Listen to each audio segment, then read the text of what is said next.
This video is sponsored by Tello Mobile. There's nothing like a new wave of shiny toys to take your mind off an increasingly tumultuous and terrifying year. So as 2020 continues and we careen past the midway point, here are the top 5 Android phones to look forward to before the year's out.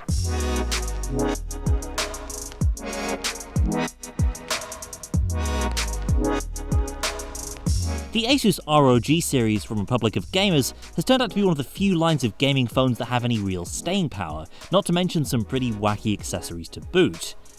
Comprehensive leaks of the ROG Phone 3 have been pretty thin on the ground so far, but we do have a model number, the ASUS 103D, as well as word of a Snapdragon 865 chipset, plus 8 and 12GB of RAM variants. Previous ROG models have been, well, pretty beastly. Expect big batteries up to 6000 mAh, fast refresh rates perhaps even pushing 144Hz, and cooling attachments to help you push that top-tier Snapdragon as fast as humanly possible. Reports in the Taiwanese press have pointed to a July launch for both the ROG Phone 3 and the more traditional ASUS flagship, the Zenfone 7. Samsung's next big launch window should kick off sometime in August, with 2 new Galaxy Notes and potentially a really impressive new foldable phone too. The Note 20 and Note 20 Ultra, as they're now rumoured to be called, should be based on the guts of the Galaxy S20 series, and in some markets they'll be powered by a new and more efficient Samsung Exynos processor. Expect a boxy design in line with the Note series pedigree, especially in the smaller of the 2 new Notes, and in the larger Note 20 Ultra, you'll likely get a camera setup that's close to that of the S20 Ultra, though with some differences in the periscope super zoom lens, and possibly some improvements to the autofocus of the main camera as well.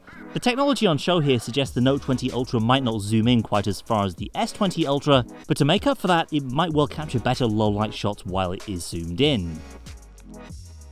But for Samsung's most technically impressive phone of 2020, look no further than the Galaxy Fold 2.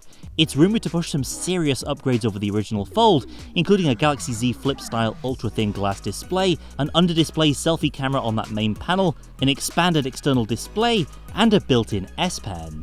And it'll do all that, if the leaks are to be believed, at a lower price than Samsung's first-gen foldable. Look for the new Notes and Fold to arrive sometime in August. 2020 is a pivotal year for Google's Pixel series. After launching the Pixel 4a in July then, Google will enter the home stretch of the year with 2 new Pixel 5 phones, the first Pixels in years to not use the top-of-the-line Snapdragon 800 series processor. Instead, the cheaper Pixel 5 series is set to debut just $699 in the US, and rock the cheaper and leaner Snapdragon 765 platform. On paper, this could mean the Pixel 5 will pack computational power more in line with the Pixel 3 than any traditional 2020 flagship. But Google has proven time and again that it wants to lean on its strengths in software and AI as opposed to traditional hardware horsepower. Other Pixel 5 rumours point to the possible retirement of Google's ill-fated Motion Sense gesture system, along with triple rear cameras, and quite possibly a very unconventional rear panel design. With that said though, there's so much about a Pixel phone that leaked specs can't convey, so we'll likely find out what really makes the latest Google phone special when it's revealed what new tricks are coming to the Google Assistant, and of course Google's legendary Pixel camera system.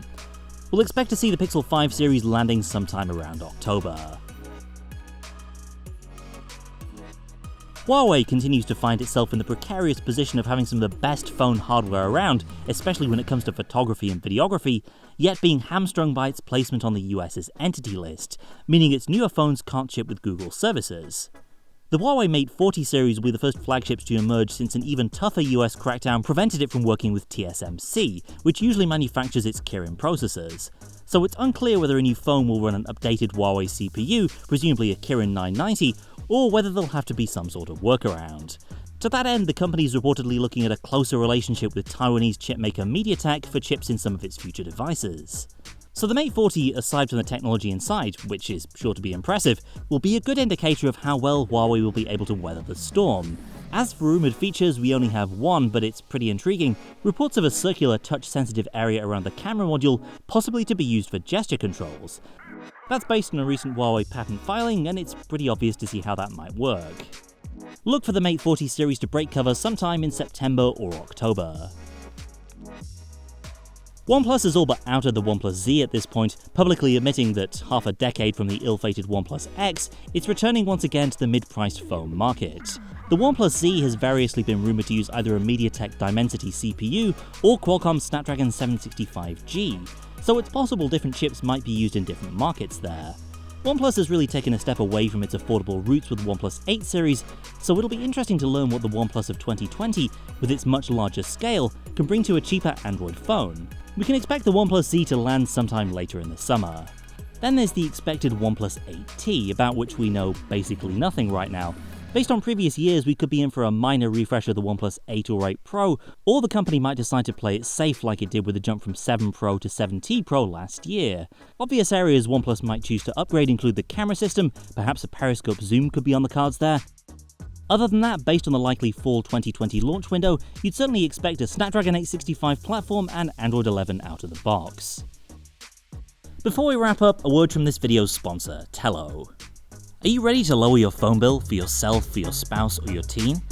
With Tello, the average phone bill falls under $20 a month, plus you can change your phone plan at any time with no fees whatsoever. Tello is designed to save you money and has something for everybody.